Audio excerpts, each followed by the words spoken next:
every time. I need the high, throw that to the side.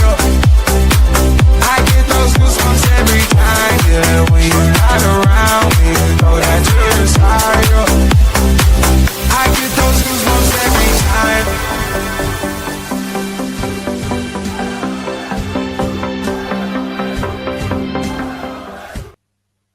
Good evening, everyone, and welcome to Loaded Mag NUFC. It's the Wednesday special with Keith Downie. Keith Downie will be joining us very, very shortly. But this is part of a double whammy tonight. If you weren't with us on the reaction show, go back and watch that afterwards. You'll see all the reaction to the fantastic 3-0 win against Benfica. However, this is a bit of a special, and it's with a guest who is a good friend of ours, good friend of the channel, and it's always good to speak to him. But Chris, how are things in the last 5 minutes since I last spoke to you?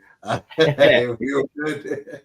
Good, mate. Good. Yeah, I've got to admit, I've got one eye on this Liverpool game. Yeah, I'm good, mate. I'm good, and yeah, hoping for a big Frankfurt performance tonight, mate. Not gonna lie, but I'm good. Are you all right, mate? You good? Not too bad. I think we're a number of Newcastle fans that be cheering on Frankfurt tonight. Yeah, for what absolutely. We are here to talk all things Newcastle United, and make sure everybody that's watching the show right now, click those likes, do all those good things. Thank you for watching, and as well as that, click that hype button at the end of the show. Gives it more exposure to all the channels that are using the hype button. So make sure that we're doing just that. And our guest is here, so we're not going to waste any more time. We're going to get our guest in. It's an absolute pleasure to welcome in Sky Sports' own Northeast football correspondent, Keith Downie. So let's welcome him in. How you doing, Keith? Hi, lads. You okay? Good, yeah, very good. Very good. Finally, we've been able to get you on. I know it's been. Sorry, mate. It was I made the criminal mistake of attempting to try and come on here and speak during the transfer window, but as you know, it was so difficult to even get 10 minutes. The whole thing was just completely consumed me by the end of it, and I was struggling to even find time to do normal things around about the house. So I had to actually say no to a lot of different invites, which I felt bad about. But it was just purely because I was so busy right up until the bitter end. But yeah, nice to be back. Thanks for having me. No problem at all. And look, first and foremost, before we get into any sort of general Newcastle United talk, as a channel for one, just got to sort of applaud you really for the work that you did over the course of the summer. I know it was obviously difficult for you and very draining and time consuming, but it was fantastically sort of well represented, well reported, lots of factual information that helps us as fans keep an eye on and keep abreast of what's going on in that situation, because it was a mad time for you, but it was also a mad time for us as fans because we did not know what the hell was going on with that situation. But just wanted to say, fantastically reported and great work all around. Thanks, mate. Cheers, guys. I appreciate that. Yeah, no problem at all. But look, we'll get into it and talk all things Newcastle United. And look, let's start with the brilliant game yesterday at St James's Park, the Champions League game. Almost felt like a response from Newcastle United after the defeat against Brighton. It wasn't quite up to standard. You were there, you watched the game. Impressive? Yeah. Look, I always felt yesterday that Newcastle would win that game. I spoke to a couple of the journalists covering Benfica on Matchday -1 at the press conference, and I asked them, who, like, trying to find out a little bit more about the Benfica side and who's your best player, and their best player was Pavlidis, the Greek striker. Now, incidentally, I'd actually watched him at Hampden last Thursday playing against Scotland, a game Scotland won 3-1. Don't know how they did because he played terrible. And he missed a couple of absolute sitters, like one of them from about 3 yards out, completely missed the ball. And I was like, right, okay, now I'm aware of him. He's getting on, he's been around the block and stuff. I'm like, right, he's your best player. Who else? You're like, oh, we've got Nicholas Woltemade. And I'm thinking, wow, if he's like your second. So, like, I think at that stage I thought, this isn't the Benfica of old. All the best players from the Portuguese league are getting poached now. And we've seen them all come into the Premier League. So, look, I think now Benfica, Sporting Lisbon, Porto, would all probably be bottom half of the Premier League. If I'm being honest, I think we kind of probably saw that last night again. They had a couple of decent efforts first half. Look, Mourinho was right. They played well first half, and it probably was 50-50. But I thought Newcastle just looked stronger, fitter, and just had so much more invention in the second half. Look, you can only beat who's in front of you, and if you play like that against Bilbao in the next game and PSV in the other home game, you win all those matches and you'll qualify fairly comfortably. But yeah, it just felt very much like it was just, I think I tweeted afterwards, it was just what the doctor ordered after the weekend. You needed to come out, you needed to show a bit of heart, a bit of passion, a bit of fight. And you did that, and at the same time managed to rest a couple of key players as well. So I think Eddie Howe at the end of that last night would have just been really, really happy that everything fell into place. And now you're looking at guys like Ramsey and Miley who have come in and done well. Murphy's come back into the team. Gordon looked like he was back to his best. And it's weird, after one good performance, you're kind of looking at these guys a little bit differently now, going into the weekend, once they've got a bit of confidence. So it was just what was needed, just at the right time. I think there was a bit of frustration left over from the weekend defeat to Brighton. I think Newcastle felt second half they deserved more.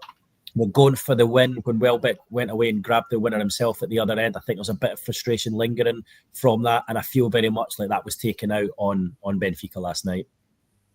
Absolutely, and we hope for more of that to come. Do you think Eddie Howe will be bold, just in your opinion, in his lineup, with Sandro being rested, Miley playing so well, Jacob Ramsey playing so well? Do you think it's going to be difficult for the likes of maybe Joe Linton to get back into the team coming in now, or do you think he might revert back to type coming in on Saturday against Fulham? I don't think it'll be difficult for him to get back in the team. Look, I think you saw Ramsey last night. I think maybe he played an hour, maybe just over an hour, and I think he's trying to ease him in. The last thing he wants is a recurrence of his injury. I would be surprised if he starts again at the weekend. I would expect Joe Linton to come back in.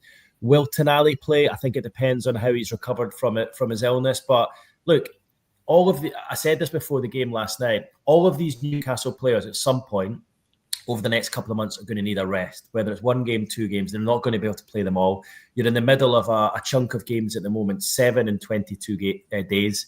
They'll be similar again after the next international break. And while the squad is bigger, I still don't think it's big enough. I still think you're light in certain areas. Obviously, the striking situation is one, but fullback as well. You're putting Dan Burn out of position. He's almost like your second choice left back. I think you probably need another left back in there, and Dan could then operate as a centre back, competing with Sven Botman. So I don't think the squad is quite strong enough yet. It looks good in the midfield because all 6 are available, and were available last night, apart from Tonali, who of course was still on the bench. I just think he's played so much football recently, Tonali, and I think because it's Fulham and they're at home, and that's no disrespect to Fulham, but I wouldn't be surprised if he just leaves Tonali out again, puts him on the bench. Maybe if he's feeling up to it, gives him half an hour. I think Miley came in last night, did so well, and I think it'd be quite harsh to leave him out. I can understand why he would leave Ramsey out, because he's trying to ease him back in. But Miley just wants to play at the moment. He needs games. He's been really, really patient. And I think it might just be an opportunity just to say to Sandro, do you know what? Sit this week out, and then you'll come back in next midweek against Tottenham. Look, I might be wrong, but I think what you almost need is you need 2 players for each position. And we all know Newcastle's strongest 3, but Eddie wants to get to a position where he doesn't know his strongest 3. He wants to get a position where he could play,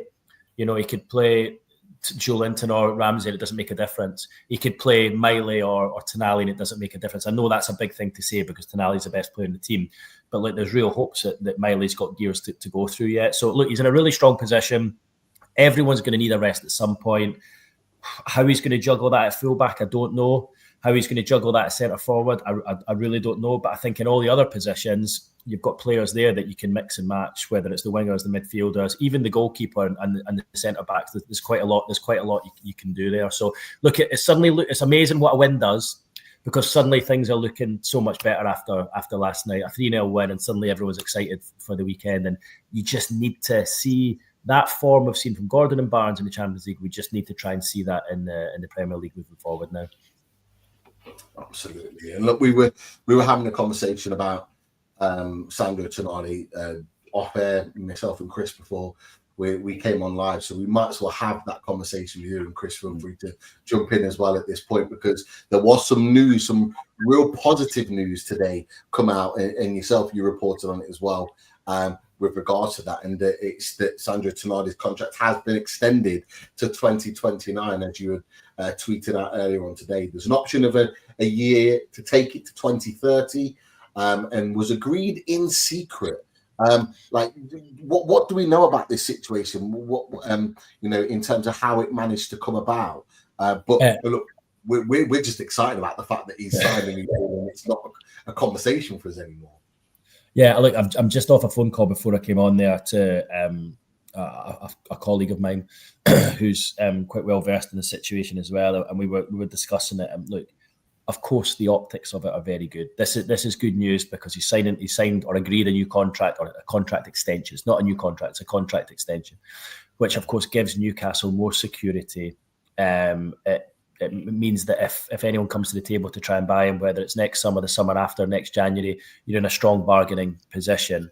But this doesn't change anything with regards to if and when Sandro goes. In my opinion, look, I think if a big club came in with a big offer and turned his head, you're going to have a situation like what we saw with Alexander Isak. Now, I don't mean Tonali's going to go on strike and force a move.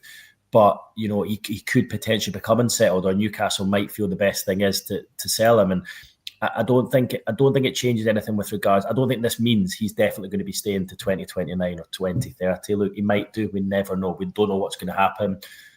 But I think we all can agree he's an incredible footballer. Paul Scholes, I think, said just a few days ago he's the best midfielder in the league. I have to agree with him. I think he's one of the best midfielders in Europe, if not the world. The ground that he covers, the way he dictates a game. Newcastle are so lucky to have him. I think he still feels he owes Newcastle.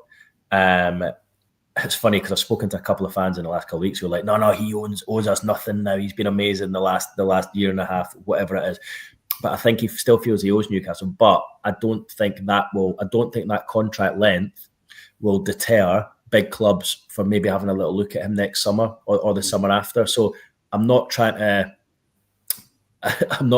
sort of douse the flames. I'm not trying to be negative here, but I'm just saying, look, it's good because it strengthens Newcastle's position so that you can get top dollar when you do decide to sell. But it doesn't mean that clubs aren't going to come in for him. So it kind of almost before that emerged today, and had Newcastle not agreed a new contract, I would have suggested that there's a high chance he was probably going to go next summer. This probably gives it less chance of it happening, but it doesn't mean it won't happen. But look, good news, the fact that Tonali feels he owes the club something, and he wants to thank them, or has thanked them for, and he's shown his appreciation for the backing and support that they gave him during his time out gambling. And look, I've met Sandro a number of times. I've interviewed him a few times. He's a lovely, lovely guy. That's the first thing to say. He's just a really, really genuine guy, and you don't meet many like that these days. And I think he really appreciated what Newcastle did for him in those dark days for him. That's why he agreed to it. Why Newcastle have kept it quiet or secret till now, only they know the answer to that. But it's a kind of common theme now, because it was a similar situation to Nick Pope. I put something out about that on Friday. I think Kieran Trippier, Fabian Schär, they've had other situations where they've agreed contract extensions and it's not been announced by the football club. So there is a reason for it there. I don't know exactly why that reason is. But certainly, look, positive news that he continues to be a Newcastle player. And it just takes away a little bit of the stress over it, I think. You're not going to lose him on the cheap. If the worst happens and you do lose him next summer or the following January, at least you're going to lose him and you're going to get proper money in for him. The one thing that I think a few fans have been asking around this sort of extension that's been announced today is there a release clause? Does anybody know whether there's a release clause or not? I don't know. I'm endeavouring to find out. Hopefully have something on that for you soon, but I don't know the answer to that question at the moment. But it's a question that has been asked, shall we say. Yeah, definitely. I'm not surprised. I mean, Chris, we spoke about the Sandro Tonali situation. Look, he's just he's irreplaceable in our team at the moment, and he's very quickly become, as Keith said, the best player the most influential player in this team. So the fact that he's been signed down to an extension for even longer is a positive thing. Like, and I know you were waxing lyrical about him earlier, Chris, but just your initial thoughts on that extension.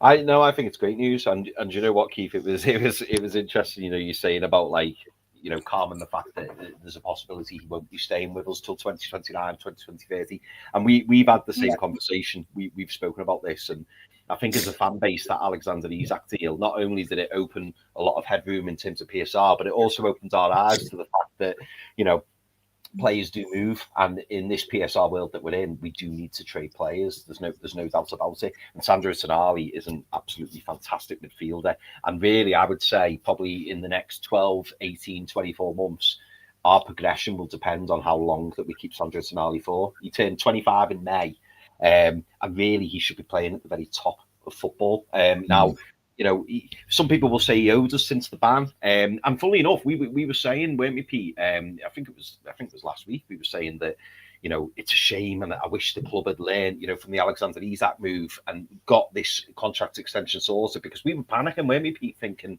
you know, Sandro Tonali was the one whose contract is coming to an end, and we were thinking, are we going to be able to persuade him? Why didn't we try and get a contract extension? You know, when the ban was in place, and seemingly that's happened. Why they've announced it now, I'm not quite sure. Maybe, I suppose, my only assumption I could make as to why we've chosen to do that is to maybe try and encourage other people to, you know, go ahead and do the same. There's a few players who need new contracts, and when arguably your best player, which I think, you know, is safe to say, Pete. I'm just putting it up there because I can hear the cheering from the room next door. Is it Isak or is it Frankfurt? Who is it? Frankfurt are winning 1-0. Wow, yeah. It continues. As well. Chris, can I just pick you up on two things there from what you said? This hasn't been announced by the club. You said there, I don't know why they've chosen to announce it now. The club haven't announced this, right? This has been found out. So this has been found out by journalists. So the club actually still haven't actually announced this, okay? But obviously, we've, as journalists, found out that is the case. So you'll notice the club haven't put anything on their official website, and why, again, I go back to why, I don't know why they might now that kind of the cat's out the bag. I don't know, but the club actually haven't announced that. This is just reporters digging away and finding that out. But obviously the checks have been done from us reporters to ensure that is true. We're not just taking a stab in the dark. Like, that's obviously been checked out by sources at the football club and elsewhere as well. And the other thing I wanted to point out to you, just from what you were saying there, it is great that this contract extension's in place and it gives you a level of security, but I think it's worth remembering that this deal is an extension and not a new contract. So he's on the same money that he was on when he signed, okay? So Alexander Isak was refusing to sign a contract extension on the same money. He was only wanting a contract if it was upwards of £250,000 a week, and of course he's on £300,000 now at Liverpool for sitting doing nothing, right? But it's important to remember this is an extension for Tonali, but it's not a new contract. So I suppose the point I'm trying to make to you, if for argument's sake Real Madrid come in next summer, I think he's maybe on about 110, I think, or 150. If Real Madrid come in next summer and offer 250,000, you've got a problem on your hands. That's what I'm saying. So had it been a new bumper contract, a new 5-year extension, doubling his money, you're like, wow, we're in a really, really solid position here. But because Newcastle still can't compete with those wages of the top clubs, you could potentially have and that's why I'm just kind of being a little bit, I'm not getting myself too carried away about it, because there is a chance a club could come in. And when I say you could have a potential situation like last summer, I don't mean with a player going on strike. Absolutely, I don't see that from Tonali at all. One, he's not that sort of person. He's a very different character to Alexander Isak. And two, he feels he owes the club massively. Isak never really felt that. And he's a real team man as well. His teammates love him. He's close to all of them, really close to the manager. I don't see that happening. But then there comes an issue. There could be potential with any player when like with you guys in your day job as well. If someone comes in and offers you double the money, you've got a decision to make, haven't you? So. No, it's a really fair point, that Keith. Yeah, I've not been on social media today. I was saying to Pete, I've not seen. So the fact that you're saying that the club haven't announced it, obviously, yeah, that would make sense. But yeah, no, you're absolutely right. And having the extra year, it helps in terms of sorting a new contract. But what you're saying is basically that in order for Newcastle to maybe secure him for that extra 12, 18, 24 months, we may have to start looking at maybe trying to put a contract together for him. And hopefully Ross Wilson will be looking at that. Mm-hmm. And that kind of segues us quite nicely onto Ross Wilson, because Ross Wilson's obviously come into the club, sporting director, finally over the line. It had been talked about and looked like it was almost done for a long period of time, but hadn't been talked about for a period of time in the window. It has been finalised now. Like, have you heard anything about sort of what Ross Wilson's initial sort of time at Newcastle United? I know that a couple of questions were asked in the recent press conference to Eddie Howe. Eddie Howe seemed to talk quite positively about him, a lot more positively than he did Paul Mitchell, that came into the club just over a year ago. And so, like, does it seem like things are moving quite nicely with that sort of upper hierarchy now in place at Newcastle United? Yeah, well, look, I think the crucial thing in all of this, Pete, is that Eddie Howe already has a relationship with Ross Wilson. Okay, so they know each other, they get on with each other, they've kind of worked together in indirect ways. They're well aware of each other, so that bodes well for the future. That was never the case with Paul Mitchell. That was a club appointment that Eddie didn't really have any say in whatsoever, and Eddie didn't actually know that he was getting appointed until I think the day before. So, and then of course Paul Mitchell then came in and started, in his early meetings was saying he wanted to change this and he wanted to change that, and Eddie was like, hang on, like we've got everything in place here. Whereas Ross Wilson's not going to come in and do that. Ross Wilson's going to come in and work with Eddie hand in hand because we've got that relationship, and that bodes well for the football club, because you need people to get on already. If they're not going to get on, it's going to be a fractious relationship, and we saw that previous. So. I think probably the Dan Ashworth appointment probably falls somewhere in the middle of the two, but I can see this working, and Ross is a very talented guy who's been around the block, and he's a good guy. And Newcastle have waited quite a while to get him from Forest, who were unwilling to allow him to go to start with. I just think it's a much better fit, because I'm not saying it's an Eddie Howe appointment, but it's an appointment that's been endorsed by Eddie Howe, and that wasn't the case with Paul Mitchell before that. So I would say that augurs well for potential signings. Eddie was asked just on Friday there what is his priorities moving forward, and he said, well, look, it is transfers. That's essentially what he's going to be doing, contracts, transfers. He says, but I'm going to give him a couple of weeks to try and get his feet under the desk first before I, in his own words, bombard him with questions and information about transfers. So, look, before we know it, the January transfer is going to be around the corner. And look, I expect Newcastle to be active in the January transfer window. I still think there's positions needing filled, and Ross Wilson will be tasked with trying to bring a couple of new faces in, I believe. Absolutely. And look, we spent a little bit of money over the course of the summer, but obviously we recouped a significant amount of money from the obvious signings that left the club. So there is, I would assume, still some money there to be active with.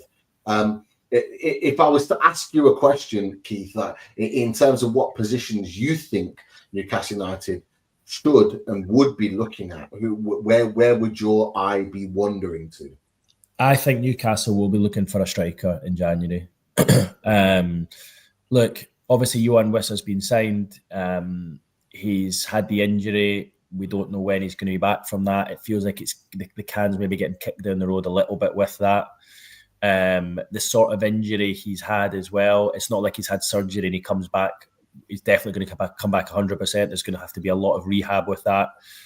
There's a lot of games, particularly if you carry on in the Champions League beyond the group stages. You can't just keep going with Nick Woltemade. Yes, you've got Will Asula, and he's actually done well in his last few weeks off the bench, but I really question whether he's cut out to play at that level. And he's been there for a while now, hasn't he?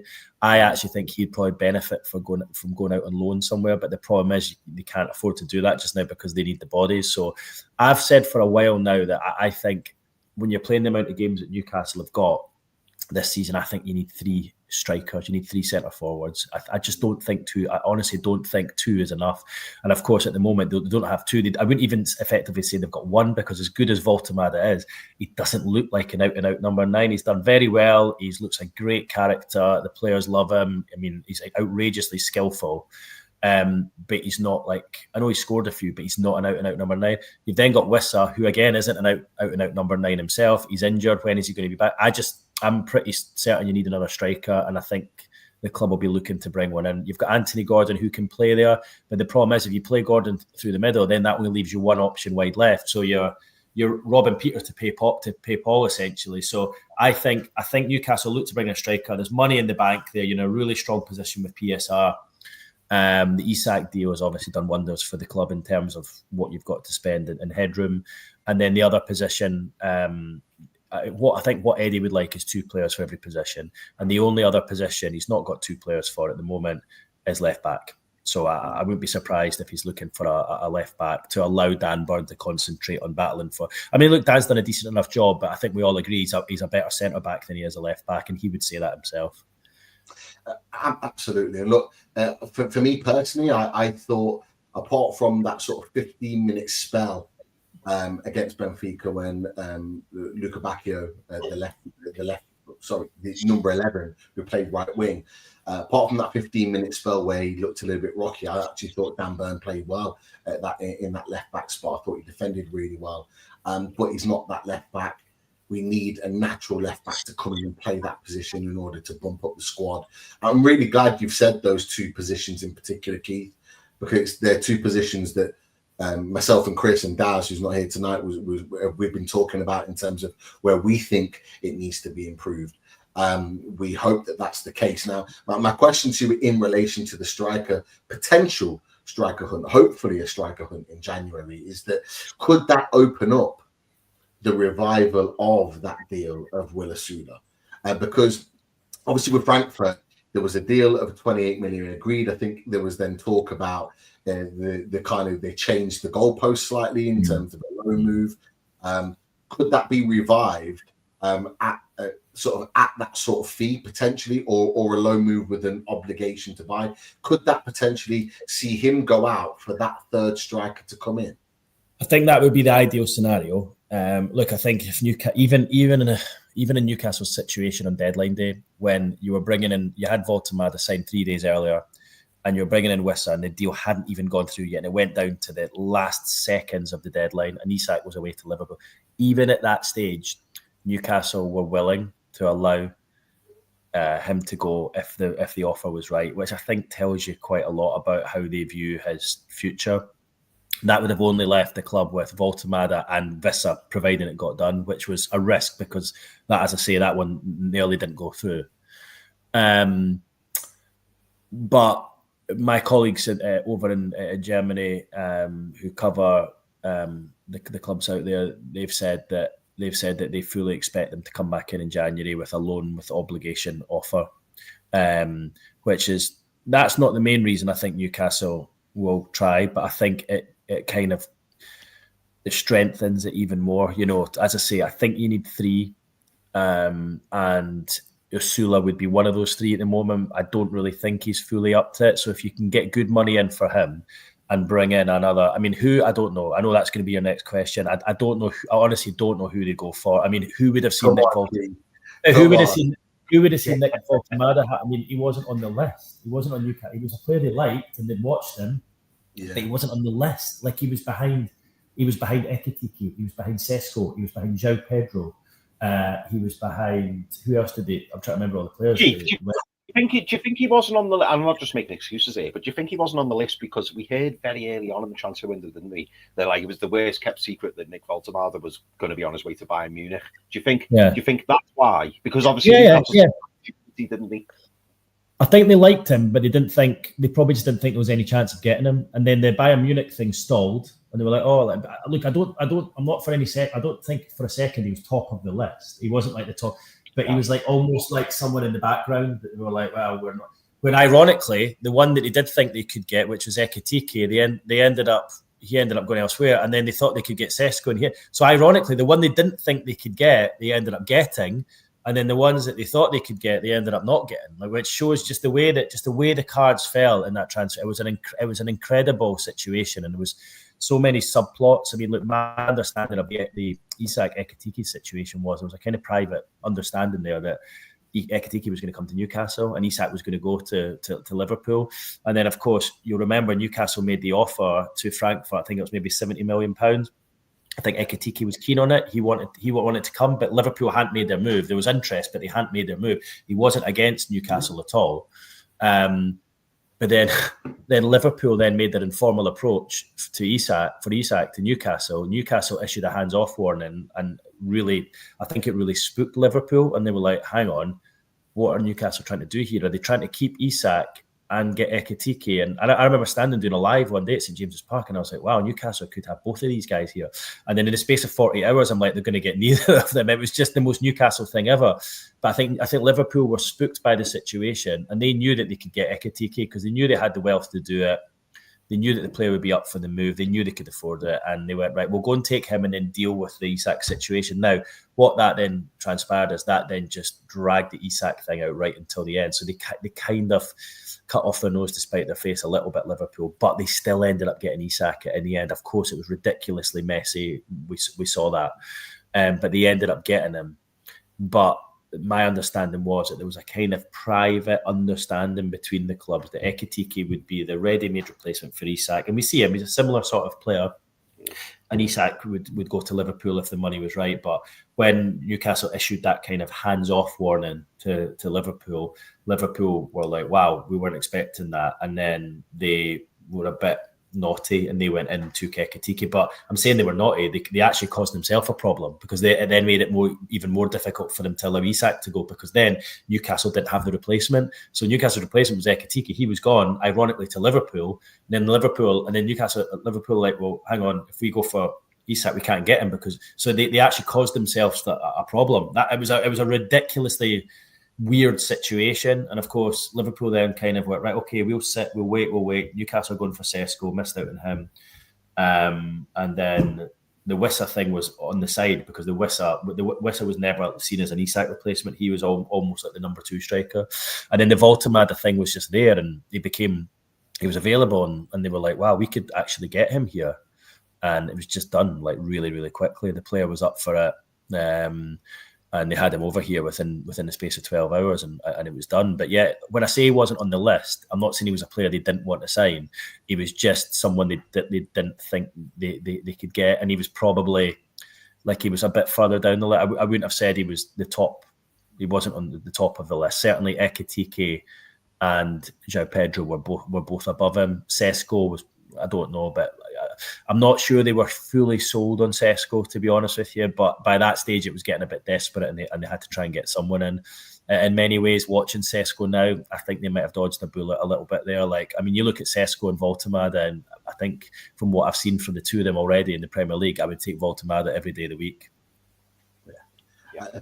You'll get no Newcastle fan that will disagree with that statement, Keith. That's for sure. Nick Woltemade has been absolutely superb. Even last night we were talking on a reaction show just earlier on tonight, and we were saying he didn't score in that game, but you're walking away. I was at the game last night. I'm walking away from the stadium with my daughter, and she'd never watched Nick Woltemade play live before, and she's like, how good is he? Who's that guy? Yeah, like, how good is he? Like, she played football herself. She's a striker herself, and like you can almost see her just watching, just like taking little notes of hold up play and this, that, and the other. I'm always kind of like talking to her about little like strategic movements and hold up play and strength and little flick-ons. You know, she's seen things that she hasn't seen before in a player, and this is what we talked about, Chris. Is that Alexander, the good things that he produced, he wasn't able to do the kind of things that Nick Woltemade is doing, that's helping link the play, sustain attacks, keep the press high up the pitch, and keep things moving forward. I mean, what it should really do is, the way he plays, it should actually bring more goals from the wingers. And look, we've seen that in the Champions League, haven't we? We've seen Gordon and Barnes scoring a couple each, more than a couple. And because he drops deep, the wingers can almost play a bit more narrow and like make those kind of Pearson runs through, because he drops in and he almost brings out the centre back and it leaves a space for the winger to go in.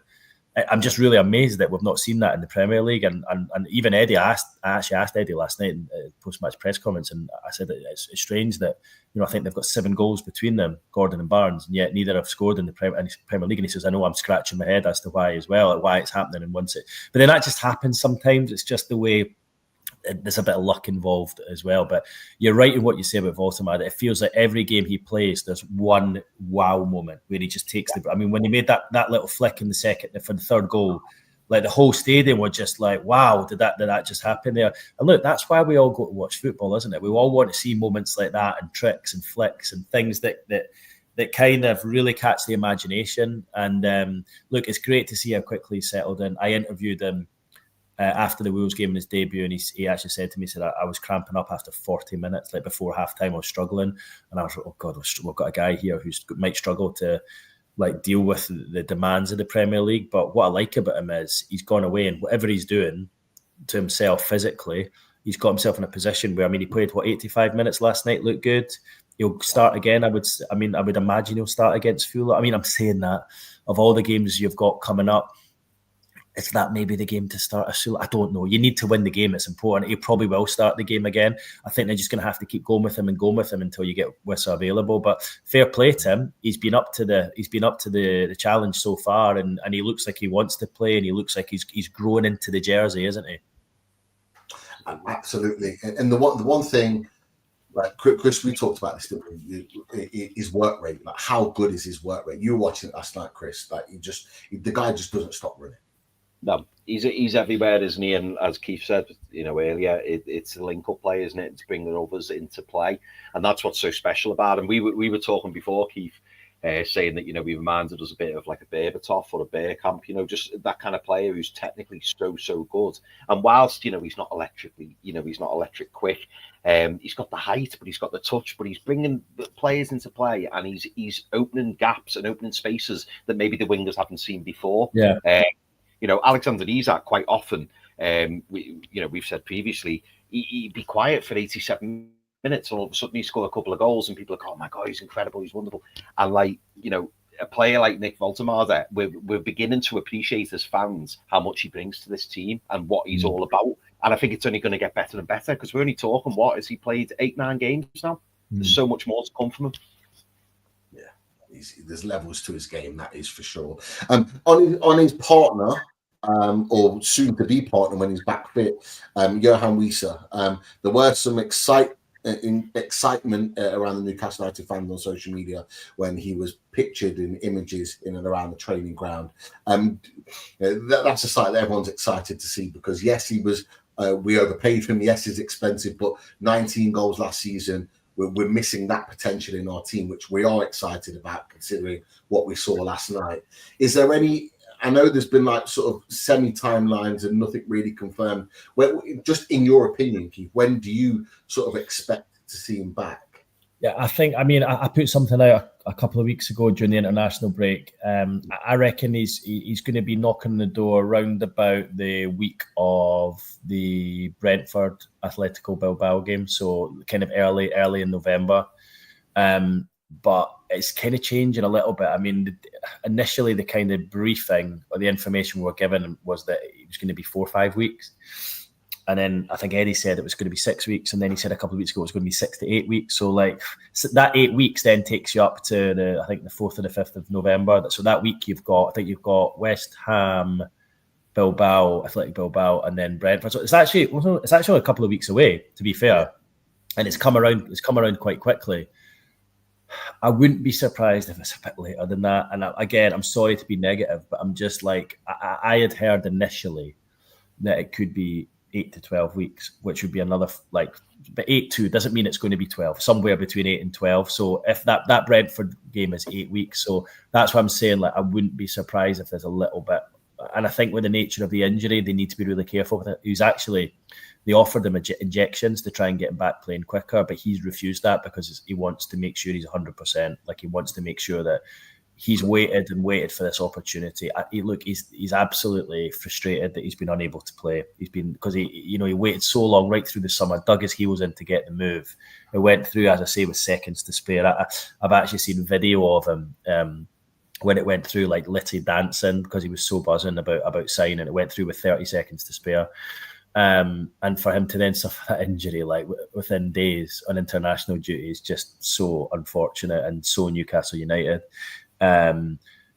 But I just think they're a little bit concerned over the injury because as I say, it's not one of those ones that's got a definitive return date. So that's why I'm saying I don't know if it will happen, but I think there is a chance that he might end up out a little bit longer. I'm hopeful not, and I'm hopeful that they've got everything's fine. What you don't want is him rushing back too early and making it worse. You just need to make sure he's right. The good thing is, in the shape of Nick, who we've been speaking about at length, the good news and the relief in all of this is that he's taken a bit of the stress away from the situation because he's playing so well. If he'd failed to hit the ground running, God, you would have been really, really been struggling. But because he's come in and done as well as he has, it's almost given Johan a little bit, not more time, but it's just taking the pressure off him to rush back and just get himself back when he's right and proper.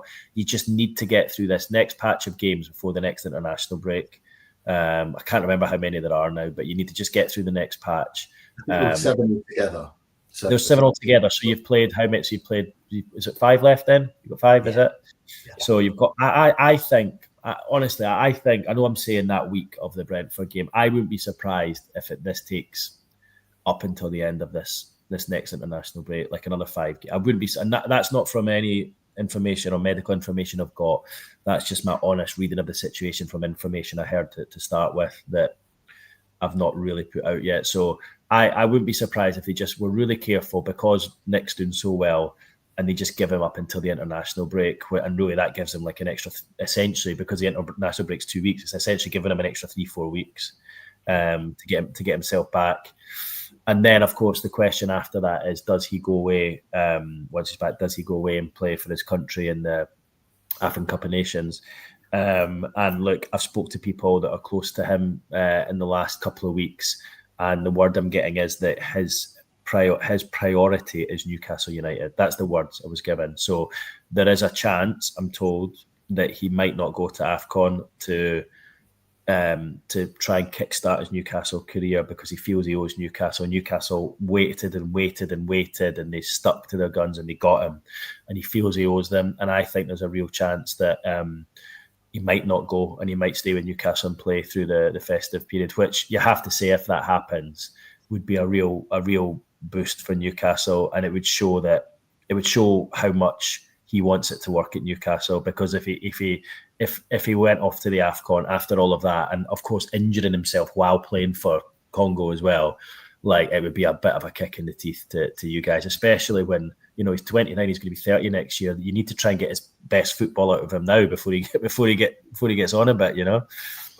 You know what, Keith? Yeah, Chris will know. Chris was laughing. There's some comments in the chat with regards to Congo. I've been really, I've shown my frustrations with regards to the Congo situation. First and foremost is that when he went on international duty, he played a full match in his first match. Bearing in mind he barely kicked a ball in pre-season. Yeah, he played a full match, and then he played 75 minutes up to the point he got injured. And I just think that they really poorly managed him. Whereas, for example, our previous striker only played 15 minutes of that whole period because he equally hadn't played any minutes during pre-season. And I just think he was really mismanaged. So I was really, really frustrated about that. And some people won't agree with my opinion. And so I do hope that he doesn't go to AFCON. Of course, everyone wants to represent their country and their nation. That they, you know, if I was in this position, I would love to represent England because that's where I was born, that's where I'm from. I'd want to represent my national team. But in this situation, it is really unique for the points that you've just made, Keith, is that he signed for Newcastle United because he wanted to play at a high level. He wanted to play Champions League football. And if he decides to go to AFCON, there could be a chance, actually, that he doesn't kick a ball in the Champions League. I know. It's incredible, isn't it? I know. And so, you know, he may well be weighing that up now. If they get to the World Cup, I think they've got Cameroon in their World Cup qualifiers. If they beat Cameroon and go to the World Cup, could that soften the blow slightly and then make it easier for him to not go to AFCON? There's that question there, but I would be happy and don't want him to go to AFCON as much as some people agree with that. From what I'm hearing, from people involved, and look, a decision has not been made yet. Okay, but if you're asking the direct question, or I'll just ask it to myself, I would say right now there's more chance, from what I'm hearing, that he stays with Newcastle rather than goes to AFCON. The decision hasn't been made, but I would say there's more chance of him staying with Newcastle from what I'm hearing from those close to him and involved, which would obviously be. And you're right. One of the main reasons he wanted to play was he wanted to play Champions League football. You'd like to think you're going to be still in the Champions League after Christmas, but you just. Well, sorry, of course you are going to be in after Christmas because there's a couple of games. But after you'd like to think you'll be in after the group stage, but we don't know that at this stage. I mean, Nick could get injured on Saturday and you could be left with it. So you don't know. Like there's a lot of risks being taken at this moment in time. But just from what I'm hearing, he's so frustrated, he's upset, he's desperate to play. And the words to me are that he's going to moving forward. He's going to prioritise Newcastle United, which should be music to the ears of the fans. And hopefully that remains. Hopefully he doesn't come back, play 3-4 games, think right, that's fine. I've done my bit. I'm off to Africa. I don't get the impression that's what he's suggesting or thinking at the moment. No, great stuff on that, and thank you for sharing. What you know on the situation. We know how things move. In football news, so we appreciate that little bit of an update there. I know we've not got much time left with you, and I know there's so many people that put questions in. So, Chris, I know you've been keeping abreast of all of the questions coming through. If you want to do some quick fires to Keith on certain topics of various things before we wrap. Yeah, I'll throw some quick ones at Keith. Quick one from Matthew Watson. Thank you very much for the super chat, Matthew. Much appreciated. He says, Keith, could we see a creative midfielder join? I know you mentioned the striker and the left back. Do you think there is an opportunity for a creative midfielder to join, particularly if someone was to leave? Yeah, if someone was to leave, absolutely. But not the way things stand in January. I just think the midfield's quite complete at the moment. I think with them all fit, I think Eddie's got a decision on his hands as to who he plays. We saw how well Miley did. Miley's been knocking on the door, desperate to play. They love Ramsey. I think we could see last night he's a good player, isn't he? If he can stay injury free, he could be a real good option going forward. You've got the main three. Bruno, Joe Linton, Tonali, and then you've got Joe Willock kicking around as well, who's obviously had his problems, but is trying to get back. It's a strong midfield six. I really don't see that happening in January. Now, look, if one of these guys leave in the summer, the likes of Willock, we don't know what's going to happen with. I think Tonali will stay for another year, but you just don't know. I alluded to that earlier. Then, yeah, of course they'll look for one, but I think they'll try and keep the midfield as it is in place until the end of the season, unless, of course, two of them get really serious knee injuries or something. They're out till the end of the season. But touch wood, it's looking pretty good at the moment, and the options are really good to the manager. I just wanted to add on that to Chris's question there, from Matt, is with regards to Joe Willock, because we were talking, Chris, weren't we, about the Joe Willock situation? Yeah. It very much reminds us of what kind of happened with Miggy and Longstaff. In that they're kind of not being frozen out, but it's very clear that they're not sort of first choice in the squad, and it normally accumulates to them potentially leaving. Could that be a possibility with Willock wanting to play football? He's 25 years old now. We could potentially get a decent fee for him. Could that potentially kick things on in January? Yeah, I mean, look, there's part of me that's surprised. Am I surprised he's still there? No, I'm not surprised, because I know Eddie likes to keep the players he knows, and I know he really rates Willock. I know he likes him, but he's just been so unlucky with injury, one after the other. I mean, in his early days, Willock was one of the first names in the team sheet, and look, he is a really good player, but it's just the injuries have kind of caught up on him a little bit. And I looked at the window in the summer and I was like, he could be one that could potentially go here. I just felt with other things going on, there was just priorities elsewhere, and I just felt he just thought let's just keep it the way it is. But yeah, look, there is a chance he could go if he's not playing in January and he wants to play football elsewhere, and then you might have to look to bring someone in. But I would be surprised if that department changes before next summer, I have to say. It's a really, really good question from Johnny Greenwood, good friend of the channel. I hope you're well, Johnny. Johnny asks you, Keith, question for Keith. Out of all the failed attempts for players in the summer, who did you believe was the closest to actually sign him? That's a good question. Oh God. I don't mean to cast you back to that No, fairly no, typical no, period, Keith. if I'm honest with you, I never felt the Sesko thing was going to happen. Just from what I was hearing, like And I never felt closest. That Yeah. sounded like closest. Yeah, I mean, look, I had a couple of calls at times saying, look, I think it's done, it's agreed. And it was agreed with Newcastle. It was. But the problem was it wasn't agreed with the player. As close as it was, because Man United were there, it wasn't. That was the problem, because he pretty much made it clear that's where he wanted to go. And he was waiting until they came in with a matching or better offer. I mean, the James Trafford deal was ridiculous. That the first offer that was put in, I think it was made by Paul Mitchell. Actually, I think it was like just over maybe 20 plus 1 or something like that, and Burnley laughed at it, and then that made the situation more difficult to get him in, because they didn't really want to deal with Newcastle, because they thought Newcastle were taking the mick a little bit. And then I just thought that would definitely happen. And then, of course, it then emerged that Man City had that matching clause in his contract, and they just decided just to take him. It was a bit like the Ekitike to Liverpool thing. They were just like, let's just take him, let's just stockpile, let's just get him. So that was one. When that happened, I was like, wow, this is just ridiculous. You might have to remind me some of them. I can't remember who else were there. Mbumo was never really close. Pedro was never really close.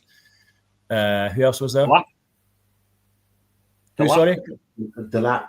Nah, there was too many clubs in for him. It was never close. With the Trafford situation. Sorry, Keith. With the Trafford situation, was there ever, like, because there was some conflicting reports that he had to sign for Man City and that was it. That could he have said no to Man City? It's unlikely that he would, because he would have looked at that and thought he was number one at that time. But could he have said no to Man City in order to sign for Newcastle, or no? Because Man City had the matching clause, he had to go there. He had to go. Yeah. That's what, because I remember you reporting that, and that's what I went on. The opposition fans that I was speaking to, that they were hearing reports from their side of things, like Man City fans, for example, that were saying, "Oh no, he turned down Newcastle and no." I mean, look, they're going to say that because they don't want it to make it sound as though he was forced to go there. I don't think he was forced. Like, I think he was fairly okay about the decision, but I think if he'd been, from what I was hearing, if he'd been given one or the other, if he'd known he was going to be number 2 at Man City, which is what he is, or number 1 at Newcastle, he would have gone to Newcastle. But look, I don't think he would have started as number 1 at Newcastle anyway. I think Nick Pope would have still started the season as number 1, and it would have been up to Trafford to try and win the gloves. I don't think Pope had done anything wrong enough for that to happen. And I think Trafford would be in a situation that, like we see with Aaron Ramsdale at the moment, where he's like waiting for a chance. Is he going to get a chance? He'll probably play against Spurs next week, but I mean, Pope's having an absolutely blinding season so far, and you can't drop him. But we've had so many injuries with goalkeepers that I can see exactly why. Eddie wanted to make sure he had bulked up in terms of offers.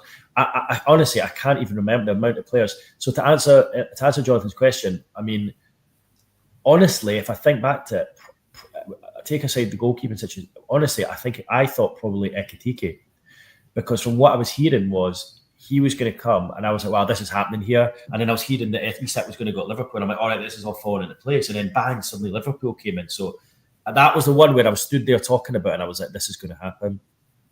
And I have to say, I'm not trying to say I told you so, but, I'm looking back on the group chats with the lads, my mates and stuff like that, and I said to them back right at the start of the transfer window, watch this, Isak will go Liverpool, 125 million, and that's exactly what happened. It was just like, I knew that Newcastle were never going to get 150, and I just thought 125 was probably like a fair amount, like in today's market, and it's amazing how it transferred. For me in deadline day, it was ridiculous. So I covered every inch and scratch of that story. It consumed my life for the entire summer. My phone wasn't off. I was living, breathing it. I was sleeping. I was having dreams about Alexander Isak. It was ridiculous. And then on the day before deadline day on the Sunday, it was one of my best mates' weddings down at Wynyard Hall down in near Middlesbrough, Stockton. And I was groomsman at his wedding, and we were there and started having a few beers in the afternoon. I knew I had deadline day the next day. I knew it was going to be a big day. And my phone died about like 8, 9 o'clock at the reception. And I saw my phone had died, and I was like, you know what? I'll deal with this in the morning. I've been drinking. And then it got to the end of the night, and myself and my partner were going up to the room, and I was like, I'll go and get my charger from the car. And she was like, just do it in the morning. So I've gone up to the room, fallen asleep, woke up, gone down for breakfast. And my mate who was getting married is a big Sunderland fan, and gone down for breakfast, and he sat there with his wife and the two families. And bearing in mind, I did over 240 lives for Sky Sports News over the summer on this story. It owned my life, right? My phone has just been switched on the whole time. I've walked down the stairs. I'm a bit hungover. I'm a bit dazed. Right, I need to get some breakfast. Then walk in. Ollie, my mate, sat there with his family, and he goes, "Morning, mate." And I was like, "Morning." He goes, "Well, see, it's happened then." I went, "What's happened?" Bear in mind, my phone's still up because I was about to go out to the car and get my charger. This is like 8:30 in the morning. "What's happened?" "This is transfer deadline." He goes, "Isak, it's done. It's agreed." I went, "Is it?" And he's like, "Yeah." And he gets his phone out and shows me the Sky Sports app, and I had nothing to do with the final part of the story going through. And it took a Sunderland fan to tell me that the Isak deal had gone through after that summer, and I was like, you know what? That is just indicative of the way the entire things happen. And then I went upstairs, plugged my phone, and my phone was like, it's like a Christmas tree. It was like that scene from The Elf, when he puts all the lights on in the lift. My phone just lit up, and there was all this information about Wissa and Sunderland had 3 players in, and my phone was just going mad. And I was like, and I was sitting there hungover, and my partner was like, "I don't know how you're doing." My phone was just going phone call. I was coming off phone call, and I sat there in the room for about an hour, and I was trying to get all this information in my head, what was happening, and I had to get straight back up to Newcastle and start doing lives for the rest. I don't know how I got through that day. It's horrible. It finished off. It was like the final sting in the tail at the end of the transfer window, having to stand there till 11 o'clock at night talking about Alexander Isak when I'd actually missed the transfer going through late at night the night before. So hungover as well. Oh man! and just to add to all of that, he's just been subbed off at half time. There we go. Did he score? No, he didn't score. Shot. But interestingly, the man that we thought could be signed for Newcastle United has against his old club, Hugo Ekitike, who I've got it on in the room. I have to say he looks very, very good and should be a striker, that's for sure. But anyway, let's forget about the exact situation. You've done all the rest of it. Just 1 or 2 questions before we wrap, because I know we're just moving on a little bit. I'll do 2 very, very quick ones for Keith. Keith, do you think... I've lost you, Chris. Sorry, Keith. Dale's asking, do you think we go back in for Larson? Or do you think that's... No. Well, I mean, I spoke to people close to him a few weeks ago when he signed the new deal, and there was, it changes nothing. In other words, he still wants to go to Newcastle, and if that came, but I just think Woltemade was God, I forgot about him. Larson, that was another one. Woltemade was, he was basically, instead of, it would have been him or Larson, you know what I mean? So I just don't think they'll have I don't think they'll have the 2. I don't think he needs 2 players of that profile, big, tall, sort of strikers like that. So I wouldn't say it's a definite no, but I would be surprised. I don't think, again, Larson was a little bit of a panic. Like he was so far down the list, it was a bit of a panic. And then they were like, hang on, Woltemade's available. We think we can do this here. And they've ended up doing better out of it, I think. I mean, I saw Woltemade. I was at the Sunderland Wolves game on last Saturday. And I saw Larson, and he looked poor to me. A couple of players with regards to striking situations, 2 people have put them in the chat tonight. One of them was Endrick from Real Madrid. He has been told by Real Madrid that he can go out on loan.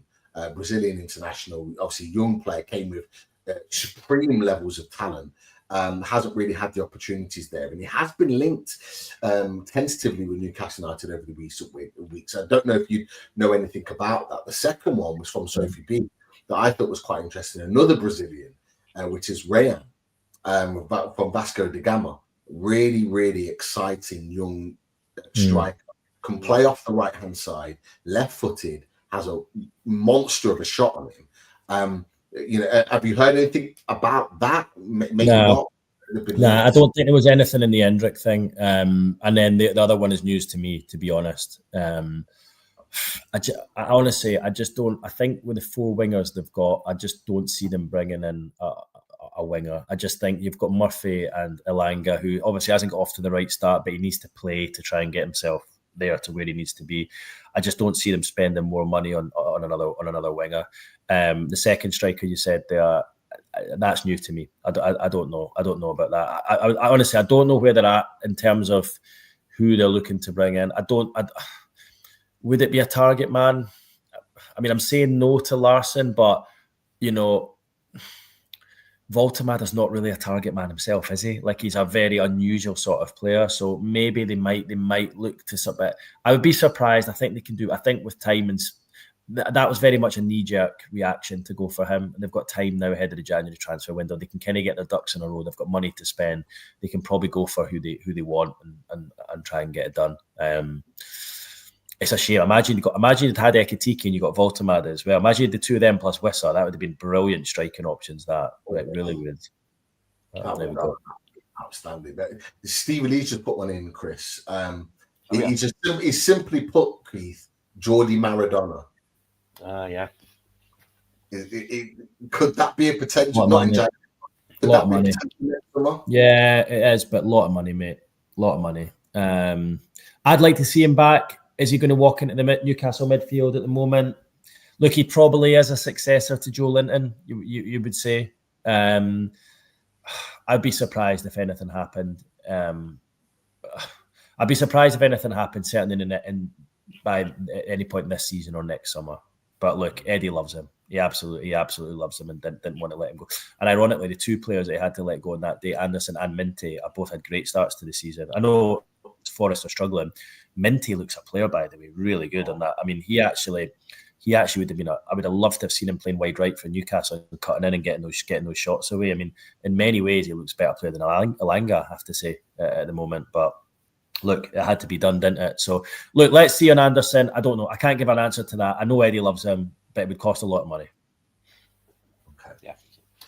And then Keith, very final one, mate. And a quick one. I think you'll like this one. So Adam Bailey says, Keith, is it hard to keep pretending you aren't a Toon fan now? And then, in all seriousness, Geordie Toon for Life says, question for Keith, being a Hearts supporter, do you think you'll win the SPL this season? Because you've had Thank you for finally talking about Hearts. I know I'm sitting here trying not to get too excited. 5 points clear. We play Celtic at the weekend. Could go 8 points clear at the top of the table. Wow. Great times. I'm just, it's just a bit sad that I'm not there to see any of the games. I said to my mates who were down from Edinburgh at the game last night, I said, I need to get up and see a game. If Hearts win the league, I can't go and say I've never saw a game this season. That'd be ridiculous. Are we going to win the league? No, I don't think so. I think Celtic will get their act together and still win it. But I am told from people involved who I spoke to a couple of weeks ago that they're going to spend again in January, give it a bit of a bash. So I don't think it's out of the realms of possibility, but I think Celtic will probably do enough to win it. And I think we'll go at it and maybe try again next year. But it feels like there's an opportunity there now because Celtic and Rangers are both looking really, really poor. It feels like the opportunities now. I'd love us to go and grasp it. Just don't know if we're good enough. But look, it's great to see. And certainly all my mates up in Edinburgh are all excited about it at the moment. Nice to have a bit of hope, isn't it, Keith? Nice to have a bit of hope. Mm-hmm. We could go 8 points clear at the weekend. 8 points clear at the top if we beat Celtic. Yeah, some going that. Well, might happen to you. Might happen to you guys one day as well. You never know. Absolutely, and both of your teams will be successful. That's the key. Both of your supporting teams. But Keith, no comment. It's been an absolute pleasure to have you on. Thank you so much. Cheers, guys.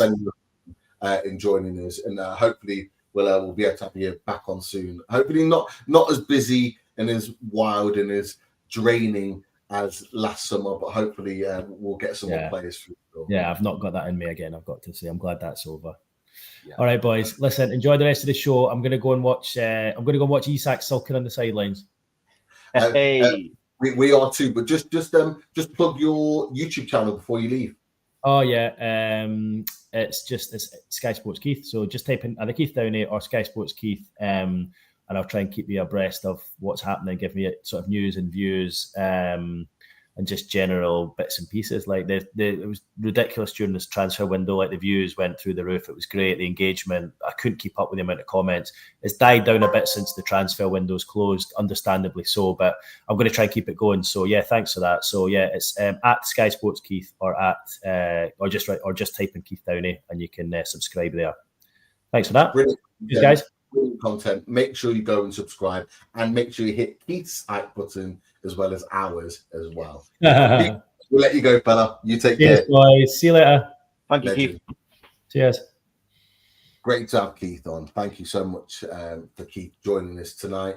Thank you for all your questions. Apologies we didn't get through them all. I know Chris whizzed through a number of them. Some great questions in there from all of you. So thank you for taking the time there. And Chris got a few little snippets there ahead of time. January, players to potentially or positions potentially to be looking at. Some interesting stuff from Keith. Great to get that feedback.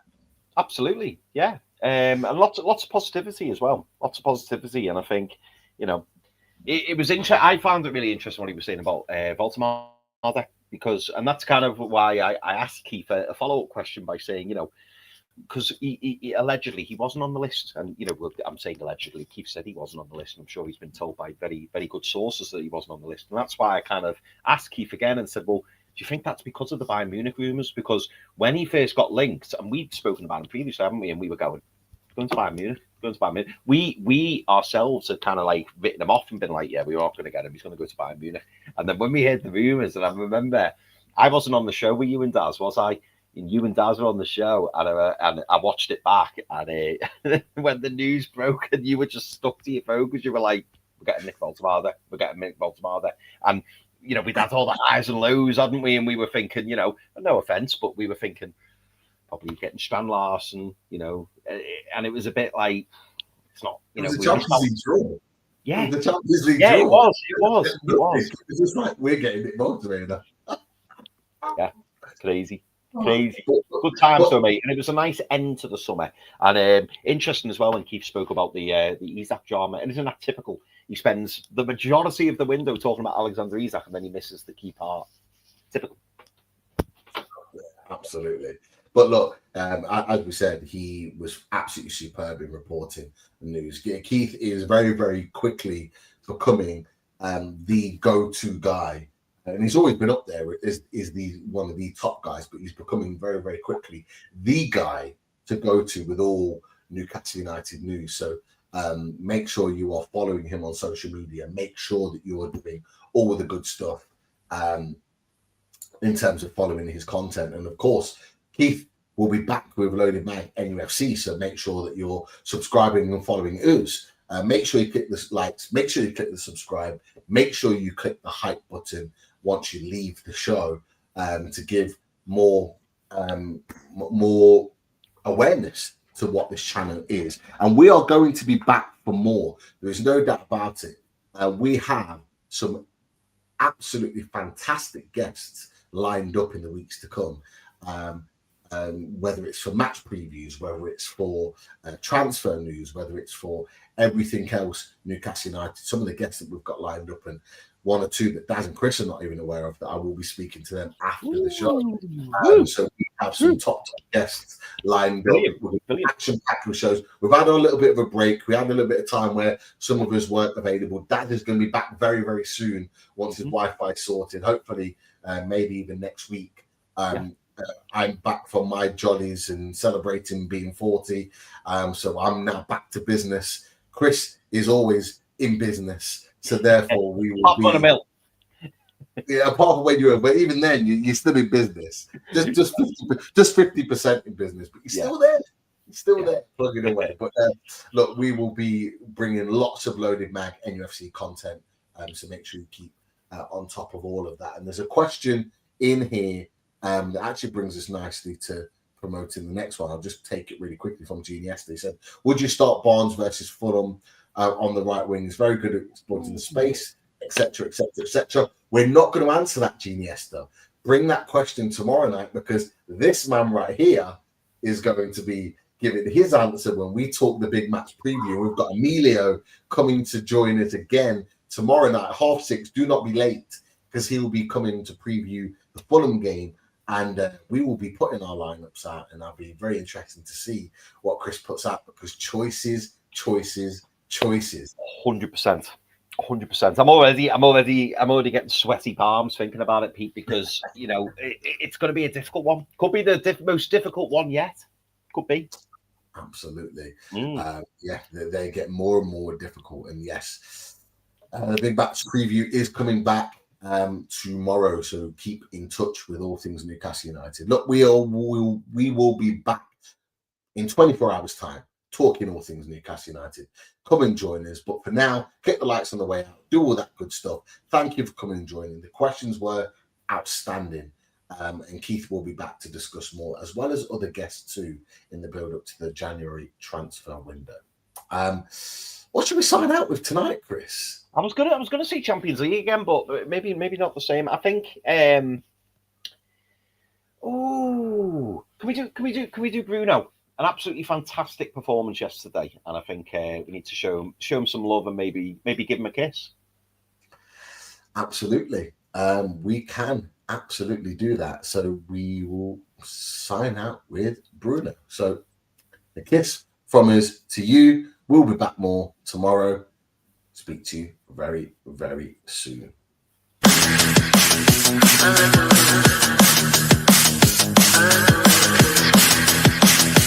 I